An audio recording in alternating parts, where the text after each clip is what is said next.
And recall that all Lawyer Up episodes are available on the major podcast formats. First and Ahí foremost, está let's start with a otra. little bit about me. I'm a criminal Esa defense también me la attorney hallé, and esa have been for matita. about the past Ahí 25 se ve que years. está saliendo I una practice chiquita. primarily at the federal level in southwest Missouri. Ya estaba Now, arrancada en Missouri el trabajo has y así la formerly eché. been known as the meth capital of the Y ya United está creciendo States. So también I've la. handled Son tons dos. of cases Y las que regarding van the a salir. distribution and possession of large amounts of methamphetamine. Now, statistically, the majority of the inmates that are in prison are there for drug offenses. And within that category, meth offenders make up the largest portion of that population. Now, users and your street level vendors, they usually get charged in state court and they get to go to drug court, or repeat customers get drug treatment and short-term prison programs. Now, your large-scale dealers, they go to federal court, where the sentences range from 10 years to life. So in most cases that I handle, life in prison is at stake. And these are usually multi-defendant drug conspiracy cases at the federal level. So the question arises, with such punitive punishments, why do people still use and deal the drug? And to answer that, we first need to talk about what meth is. Now, methamphetamine is a potent central nervous system stimulant that is mainly used as a recreational drug and less commonly medicinally for insomnia, ADHD, obesity, narcolepsy, depression, and as a nasal decongestant. Its prescription form in the U.S. is primarily Desoxyn or Dexedrine, although it is rarely prescribed due to concerns of addiction and the potential for abuse. Now, Adderall is the most common amphetamine-based medical treatment for ADHD, and it is more commonly prescribed. Meth is listed as a Schedule II controlled substance in the United States and on the United Nations Global Controlled Substances List. Its non-prescription use is illegal in most countries. In the U.S., the non-prescription possession of any amount of methamphetamine is a felony at the federal level and in most states. However, the simple possession has been decriminalized in a handful of states. The practical implication of which means that if you possess a personal use amount of meth in a state where it has been decriminalized, while still technically a violation of federal law, the feds don't bust users, they bust dealers. So you are not likely to be charged. So when we're talking about meth, we're primarily talking about the illegal recreational consumption. And worldwide, the highest prevalence of meth use occurs in Southeast Asia and in the United States. In low to moderate doses, methamphetamine can elevate mood, increase alertness, concentration and energy, reduce appetite, and promote weight loss. In a high dose, it can induce psychosis, a breakdown of skeletal muscle tissues, seizures, bleeding in the brain, unpredictable and rapid mood swings, cause paranoia, hallucinations, delirium, delusions, and violent behavior.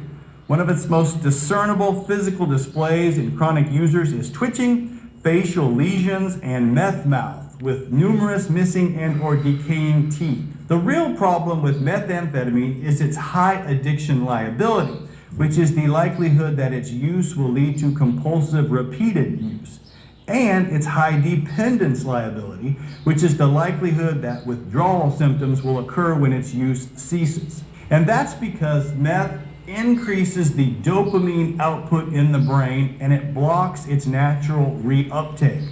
Dopamine is the chemical that gives us that warm and fuzzy feeling or that rush when certain things happen.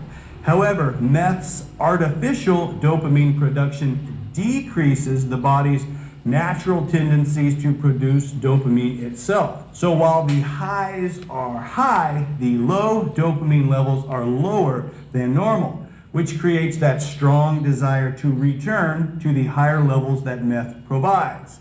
So meth use creates a vicious cycle of dopamine addiction and dependence that is actually exacerbated every time the user uses. So where does this stuff come from in the first place? Well, some psychotropic substances or drugs just grow naturally. Marijuana or peyote, for example. Other psychotropic drugs have to be synthesized or made from a precursor. Now, this precursor can be naturally occurring, like opium that is used to make heroin, or the precursor may have to be created itself artificially, like the precursors for meth. The big three.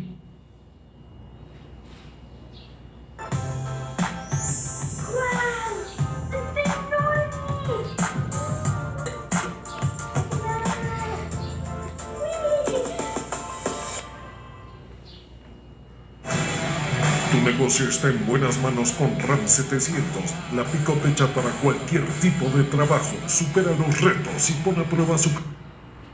The big three precursors for meth are phenylacetone, ephedrine, and pseudoephedrine. Remember those because they come up a lot in this video. So when we're talking about the history of meth, we start with the closely related amphetamine, which was first synthesized in 1887 in Germany.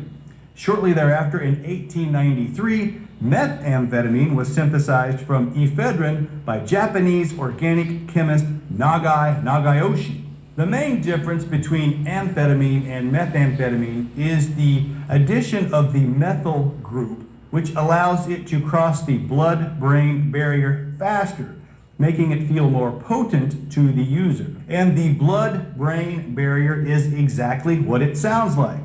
In your head, where blood vessels come into contact with your brain, there is a barrier between the two, like a fence.